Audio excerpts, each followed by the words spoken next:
Coucou les amis, alors une vidéo importante parce que c'est une question qu'on entend souvent. Zodiaque faux, zodiaque erroné, zodiaque sidéral, zodiaque tropical, zodiaque astronomique, zodiaque chinois, zodiaque maya, zodiaque. Mais quel zodiaque utiliser? Quel zodiaque est vrai? Lequel se rapproche le plus de la réalité? Sont-ils tous erronés? Est-ce qu'il y en a un qui est faux, un qui est vrai? On va essayer de répondre à ces questions qui me reviennent souvent quand vous allez un peu parler d'astrologie. Les gens vont peut-être vous demander quel système vous utilisez quand ils connaîtront l'astrologie, mais dans d'autres cas, on va vous dire non mais attends, sais-tu qu'il y a un décalage entre les constellations et les signes? Sais-tu qu'il y a cette fameuse 13e constellation, ce fameux 13e signe du Serpentaire entre le Scorpion et le Sagittaire? On entend beaucoup de mauvaises conceptions, et on va encore une fois essayer d'un peu traiter tout cela.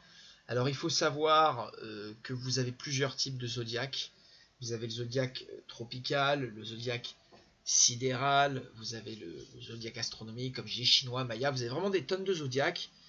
Et moi personnellement j'utilise le tropical, qui est un, comme on va y venir, qui est un système qui se base sur le rapport entre le soleil et la terre, les saisons, et évidemment l'écliptique et on va dire l'inclinaison de la Terre qui forme les saisons et autres, et ce sont 12 signes de 30 degrés chacun, de 30 degrés égaux, 12 signes égaux, et on commence avec le point vernal en bélier sur lequel on viendra un peu plus tard, et ça c'est ce que j'utilise. Je fais partie de ce qu'on appelle les tropicaux, les tropicalistes, les astrologues tropicalistes, les saisonnologues, comme certains nous qualifient. Et ensuite il y a un zodiaque tropical. Alors il y en a deux, il y a le zodiaque sidéral, il y en a deux, qui vient de sidéral, des étoiles, de Sidious, alors que tropical, vous voyez, ça c'est en fonction des tropiques, les fameux tropiques du Cancer et du Capricorne. Alors ça c'est un cours d'astronomie, d'astrologie que je ne vais pas vous faire, mais le zodiaque sidéral, lui, il est basé beaucoup plus sur les étoiles et les constellations, qui sont des lieux célestes, des lieux du ciel, des lieux où il y a des étoiles qui ont été regroupées un peu de manière arbitraire et qui ont donné le nom à des constellations, qui ont d'ailleurs les mêmes noms que les signes. Et c'est là où il ne faut pas se tromper, les signes du zodiaque et les constellations, ce ne sont pas la même chose. Donc vous pourrez répondre à la personne qui vous dit oui, il y a un décalage, c'est pas la vérité, elle n'a pas étudié vraiment l'astrologie, parce que quand on étudie, on s'aperçoit qu'il y a plusieurs systèmes, et que le système tropical, il n'est pas basé sur le sidéral ou l'astronomique. Il n'y a pas de réalité astronomique, même si encore une fois les signes du zodiaque ne sont pas la même chose que les constellations, comme on va l'expliquer. Les signes du zodiaque, ils représentent des lieux du ciel, à des lieux du ciel terrestre, et donc à des zones du ciel sur Terre, et à des moments de l'année, alors que le zodiaque, on va dire des constellations, et le zodiaque sidéral, il est vraiment calqué sur les étoiles et une réalité astronomique, et à des lieux, on va dire célestes, dans l'univers. Alors, tous les 72 ans, le point vernal, le premier degré du zodiaque, le premier degré du bélier, qui tacitement donne tous les autres degrés du zodiaque, qui est le point justement qui démarre à l'équinoxe du printemps aux alentours du 19-21 mars de chaque année. On a une journée qui s'appelle l'équinoxe, on a 12 heures de jour, 12 heures de nuit de partout sur Terre. Et là, c'est un peu le départ du zodiaque tropical. On a les 4 saisons avec l'équinoxe, le solstice, la nouvelle équinoxe d'automne et le solstice d'hiver. Et là, on a donc, on va dire, à peu près ces 360 journées, avec un peu plus d'espace. C'est 360-365 jours et quart où le soleil fait le tour du zodiaque. Et ça revient tous les ans et ça se décale. Et tous les 72 ans, vous voyez, il y a un degré qui part, parce qu'il y a un phénomène qu'on appelle la précession des équinoxes, et qui avait été très bien compris d'ailleurs par les Égyptiens, et qui indique des rectifications, et qui indique justement ce fameux décalage. C'est pour ça qu'aujourd'hui, on a le bélier qui est dans le poisson. Voilà, si vous observez le signe du poisson, si vous êtes né avec le soleil en poisson, vous regardez le ciel, il y aura la constellation du Verseau derrière, et ainsi de suite. Alors justement, on est à ce fameux moment, le passage dans l'ère du Verseau, d'ailleurs, c'est le moment où on passe justement, le point vernal va passer dans le Verseau. Voilà, c'est ce fameux moment. Alors là, encore une fois, il y a des il y a des versions, hein. Il y en a qui disent qu'on est passé dans l'ère du Verseau en fin 18e siècle, au moment des révolutions. Il y en a qui disent qu'on est en plein dedans, que c'est 2012. Voilà. Là, encore une fois, il y a plusieurs écoles et on n'est pas là pour débattre de ça. Vous avez donc plusieurs zodiaques. Et ce qui est intéressant de voir avec le zodiaque tropical, c'est qu'il se base donc sur les mouvements du Soleil par rapport à la Terre. Alors bien évidemment, on part sur l'hémisphère nord, et le pôle nord magnétique est très important. Et c'est pour ça que certains astrologues ont dit ouais, il faut monter que les thèmes en hémisphère sud, mais ça marche quand même dans la pratique en hémisphère nord, et c'est là où le pôle nord magnétique a de l'importance. On parle d'énergie, de magnétisme là. Hein, l'astrologie, c'est des énergies subtiles, invisibles aux hommes, et qui sont liées au magnétisme de la Terre, au pôle nord, mais pas que. Hein, le Soleil est un énorme aimant. Donc on peut penser, et il attire justement, par sa force gravitationnelle et électromagnétique, toutes les planètes dans sa danse, hein, autour du centre de l'univers lui-même. Donc là, effectivement, on a quelque chose de très intéressant par rapport à tout ça, et il faut le prendre en compte.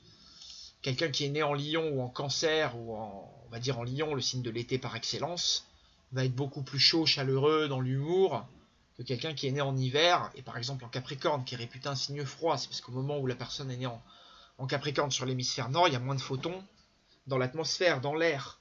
Donc il y a un côté quand même un peu plus scientifique qu'on ne pourrait y penser derrière l'astrologie tropicale, et il y a un système qui est assez cohérent. Voilà, la course du soleil, elle est très importante. C'est pour ça que le soleil, le roi soleil, le dieu du soleil, vraiment, ça a été vraiment le lion parmi la royauté, la couleur jaune, l'or, qui est le métal lié au soleil. C'est très important. Donc tout ça n'est pas anodin. Et il y a eu toujours une envie d'aller chercher un peu ces énergies du ciel et de comprendre l'importance de ce soleil par rapport au reste du panthéon, on va dire, des planètes et des cieux. Hein, le soleil, c'est un peu le dieu dans tout le panthéon, on va dire, de l'Antiquité. C'est très important. Et c'est là où le tropical se base. Le soleil, enfin, du moins l'astrologie tropicale, se base sur ces mouvements solaires qui peuvent être très, très intéressants. Et surtout, je pense que c'est un système qui fonctionne. À terme, c'est vraiment, on va dire, une astrologie qui va être assez réaliste, qui va être assez percutante. Alors bien évidemment, il y a des astrologues sidéralistes, les sidérés comme on les appelle. Moi je fais partie des tropicaux, des tropicalistes, qui pensent pas à ce que je dis et qui disent que le sidéral est beaucoup plus puissant. Alors en astrologie tropicale, on peut se servir des étoiles fixes, hein, qu'on va retrouver, hein, comme Algoul, comme Sirius, comme Régulus, par exemple en Lion, vous voyez, qui tombe sur la fin du Lion, mais en Lion, dans tous les zodiaques finalement là. C'est intéressant. Et on va utiliser des étoiles comme Antares, qui tombe dans le signe du Sagittaire, en Scorpion, mais dans le signe du Sagittaire, voyez, là, il tombe dans le Serpentaire, en Scorpion sidéral et Sagittaire tropical. Et voilà, on va se servir aussi des étoiles fixes. Et c'est vrai que les astrologues sidéralistes, ils ont d'autres pratiques. Et c'est vrai que des fois, quand vous connaissez pas bien les systèmes, on peut se laisser avoir. Après, quand vous faites une interprétation solide en tropical, parce qu'il faut toujours prendre conscience de la dominante des planètes, c'est pour ça d'où les angles, les maisons, hein, les maisons Placidus aussi, qui elles sont inégales. Alors là, c'est un autre sujet, les maisons astrologiques. Mais on utilise les maisons, elles sont en fonction du soleil, position du soleil à midi, à minuit, hein, pour le milieu du ciel et le nadir. Donc tout ça, c'est très important pour interpréter mieux un thème, parce que c'est vrai qu'on peut se laisser avoir, et il y a beaucoup d'astrologues qui ont mis en lumière justement le thème de tel ou tel dirigeant. Ils ont dit ouais, il peut pas être tel signe, il est de son signe sidéral. Par exemple, un taureau va être bélier, ils diront ah, ça explique pourquoi il avait un côté si nerveux et autres. Mais non, quand vous regardez le thème de la personne, vous réalisez qu'il y a d'autres dominantes qui indiquent cela, qui indiquent voilà, une hyper excitabilité, une hyper émotivité, quelqu'un d'ultra sensible, d'ultra violent. Il y a d'autres facteurs dans le thème qui viennent indiquer ça. Quand on va dire vous faites de l'astrologie à un niveau évolué, vous savez que justement comment dire, le signe solaire, c'est pas tout du thème. Il y a la dominante, le trio de dominantes, il y a des particularités dans le thème, et il y a des forces, on va dire, planétaires qui prennent des fois le dessus ou qui viennent compléter ou affiner la nature solaire de l'individu qui n'est pas tout. Et c'est là où certains astrologues ont pu vraiment un peu se tromper dans l'interprétation, surtout des gens dans le sidéral. Moi, de ce que j'ai fait, des recherches, des études que j'ai faites, et que justement ils n'ont pas pris en compte tous les vrais facteurs techniques d'une étude poussée, hein, de la dominante des planètes et autres. Et c'est là où c'est dommage, parce que on va moins prendre en compte par exemple les aspects de Pluton chez certains sidéralistes et autres, et ça peut vraiment, en termes surtout de prédiction, en termes de description d'un individu, de ce qu'il est, de comment il pense, voilà, de ses capacités socio-professionnelles, de son tempérament, de sa manière de vivre, d'aimer, de choisir, de penser. On va avoir beaucoup moins on va dire d'indications là-dessus, et ça peut pénaliser l'interprétation, ça peut pénaliser la technique et l'outil astrologique, et c'est là où il faut choisir la bonne technique. Voilà, moi je pense que le zodiaque justement chinois est beaucoup plus basé sur de ce que j'ai fait que sur le tropical. C'est à vérifier, parce que je vous dis, je suis pas un grand connaisseur du zodiaque chinois. Je sais par exemple que les zodiaques on va dire hindous et dits védiques sont beaucoup plus basés sur le sidéral. Alors il y a beaucoup de choses, on va dire, on entend ouais, le sidéral c'est mieux pour le psycho, pour tout ce qui est intérieur, c'est plus utilisé par les élites. On entend ouais, le tropical, c'est plus le zodiaque de la plèbe, les horoscopes de la plèbe, et quelque chose qui va se baser pour la prédiction. Ni l'un ni l'autre n'est vrai. Après, comme je vous dis, moi je pense que le système tropical il est plutôt bon. C'est une bonne simplification du complexe qu'est l'univers et la vie, et il nous permet de nous donner une bonne route, une bonne carte assez solide de symboles et de précision, et associée à une bonne domification. La domification, c'est comment vous allez couper les maisons. C'est vrai que ça peut être assez efficace, parce que ça va vous donner justement une bonne manière de prédire, d'interpréter, de faire votre métier d'astrologue. Forcément, là encore une fois, ça crée beaucoup de confusion dans l'art. Hein, ça peut créer beaucoup de dispersion pour certains, pour certaines. Certains vont monter les thèmes en double, en triple, comme ça, comme vous voyez avec 3 zodiaques. D'autres vont le faire avec 2, souvent on voit. Et c'est vrai que ça peut gêner votre interprétation, votre approfondissement de l'art. Moi je préconise le tropical, hein, tropique du Cancer, tropique du Capricorne sur Terre. C'est pas pour rien, tout ça, ça a un sens. Je vous invite à vous y intéresser. Voilà, à vous intéresser au secret justement du zodiaque tropical, et finalement à son côté quand même beaucoup plus scientifique, à mon avis, selon moi, parce que c'est un système qui va se baser sur le système Soleil-Terre. Et nous sommes sur Terre, et nous sommes un peu le centre, on va dire au centre de notre réalité. Et justement, c'est pour ça que le zodiaque tropical, il indique beaucoup justement les signes du zodiaque, tropical. Ce qu'on appelle les signes du zodiaque globalement, ce n'est pas la même chose que les constellations. On le voit, c'est différent, ce sont des choses différentes. Et les signes du zodiaque, ce sont des lieux du ciel. Ce sont des zones du ciel sur Terre, et qui correspondent justement à des moments de l'année, à des moments naturels, du cycle naturel. Et donc c'est là où on comprend que c'est des phases, c'est 12 phases d'un cycle qui sont très intéressantes à capter, et quand on a une connaissance de ces énergies un peu invisibles et subtiles, on peut justement on peut vraiment avoir un peu des informations que les autres n'ont pas. Voilà, donc ça peut être vraiment intéressant quand on maîtrise ça, et qu'on en fait son métier comme moi. Ça peut amener à aider beaucoup de monde, dans pas mal de cas, hein. La plupart des cas, pas tous, parce qu'il y en a qui vont m'écouter, ils vont pas être très contents. C'est vrai qu'il y en a toujours une petite poignée, il y a toujours une petite poignée de mécontents, mais ça, ce n'est rien. Et ce qui est bien, c'est que dans la plupart des cas, vous pouvez vraiment aider les gens, leur donner des clés sur eux-mêmes, sur leur avenir, sur ce qu'ils vont peut-être expérimenter, sur ce qu'ils sont susceptibles de vivre. Et c'est vrai qu'on voit qu'il y a une horloge un peu du ciel, une horloge un peu, un système, on va dire, de temporalité qui est assez intéressant, de cycle, hein, pour ceux qui s'intéressent à la cyclologie. On voit souvent dans notre existence, on redémarre à zéro, il y a comme une idée de cycle. Et c'est vrai que les cycles planétaires sont importants. Des fois, on voit qu'une planète va revenir à un endroit, puis derrière, c'est une autre qui fait la suite, et que c'est des choses qui arrivent qu'une fois dans une vie. Et là, on voit qu'il y a quand même un moment d'existence assez intéressant, assez important, des choses à travailler à ces moments-là, des évolutions qui se font, et ça peut vraiment être important sur le plan du développement personnel qu'on n'a pas d'autres clés, quoi. Ça peut être aussi une très bonne...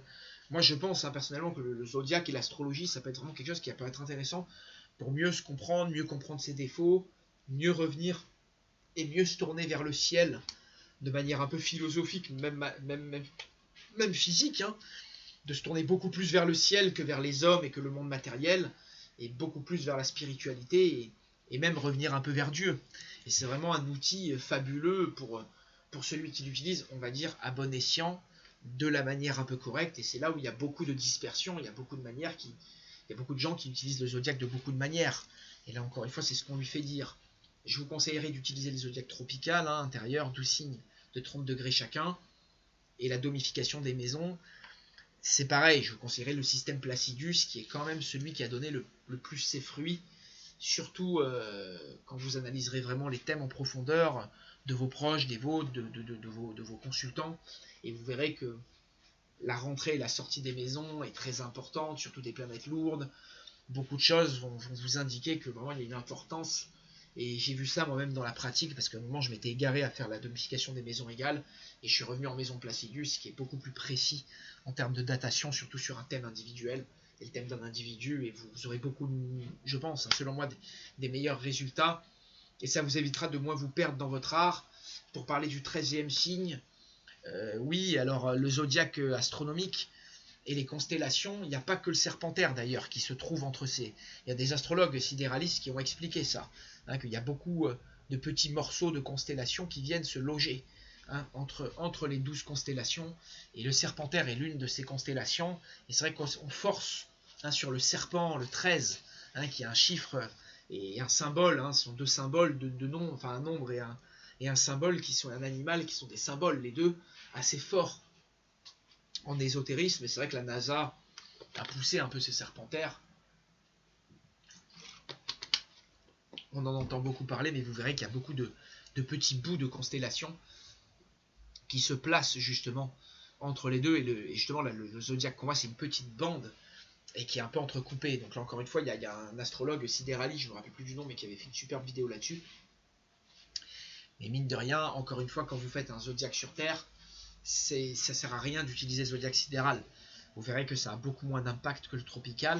Là encore une fois, il ne faut pas oublier par contre les étoiles fixes. Elles sont très importantes, et elles sont, on va dire, en décalage. À la base, elles correspondent à une constellation, mais comme on le voit, il y a un décalage entre les constellations et les signes du zodiaque. Et ça s'explique par le phénomène de précession des équinoxes, qui est très connu, et comme je vous dis, c'est 72 ans, 1 degré, et à peu près, c'est je crois 360 fois 72, ça fait 25 920 ans, quelque chose comme ça, ou 25 600 ans, et vous avez un cycle complet, on va dire, justement pour la précession des équinoxes, et ça correspond au moment où le soleil, justement, lui fait le tour de l'univers, me semble-t-il, si je ne vous dis pas de bêtises, et ça permet de faire un cycle complet, quoi. Et c'est vrai que bon, l'humanité, elle fait 12 cycles comme ça de 2160 ans, quoi. Et au final, je vous dis, c'est un grand cycle de 25 920 années, quoi. Qui est un nombre qu'on retrouve beaucoup chez les Mayas. Voilà, c'est les antiques le savaient, quoi. Plus on se tourne vers les pyramides et l'ancien monde, et plus on se rapproche de cette vérité, et on voit que tous les temples, on voit qu'il y a un intérêt des anciennes civilisations pour le zodiaque, et pour les zodiaques d'ailleurs, quels qu'ils soient. Mais on voit qu'au final, le centre de tout ça, c'était le soleil. On voit à Teotihuacan, je veux dire des Mayas aux Incas, à Teotihuacan, je veux dire l'empire aztèque. C'était vraiment, comment dire, le soleil, le temple du soleil. Vous allez Pharaon, Ra, le soleil, l'Égypte, vous voyez Luxor, tout bâti dans l'axe solaire. Enfin voilà, vous voyez Versailles, la galerie des glaces, le palais aligné, et toutes les symboliques qu'il y a. Pareil, souvent les églises dans les axes solaires, est-ouest, les points cardinaux. Enfin, c'était très important. Tous les temples, ils sont vraiment les numérologies, une géométrie sacrée. C'est très très important. Donc c'est quelque chose qui vient du fond des âges. Et il y a une importance justement à être dans le mouvement des étoiles, dans le mouvement, on va dire, que ce soit pour la construction d'un temple, ou créer un événement, fonder un état, faire une naissance, commencer une relation, aborder quelque chose, et justement être sur le bon chemin de vie. Les astres et le ciel est une route, une carte assez intéressante, et c'est là où justement avoir la bonne carte va vous donner les bons symboles et les bonnes pistes pour avancer, et ce sera un outil, vous verrez, très enrichissant. Voilà, portez-vous bien, j'espère que cette vidéo vous aura aidé, vous aura donné des outils assez précis, assez concret pour avancer justement dans votre découverte de l'astrologie, ou votre perfection de cet art. C'est certain que justement utiliser le bon zodiaque est l'une des clés, quoi. Voilà, et moi, personnellement, je me suis développé dans le tropical, qui, je pense, donne le plus de résultats, de symbolique et de richesse au niveau des interprétations. Mais après, je peux me tromper. Je pense que le chinois doit être très bon aussi. Il y a des systèmes assez complexes, il faut l'étudier. Et encore une fois, c'est des choses qui se transmettent souvent un peu entre initiés, entre sachants, on va dire.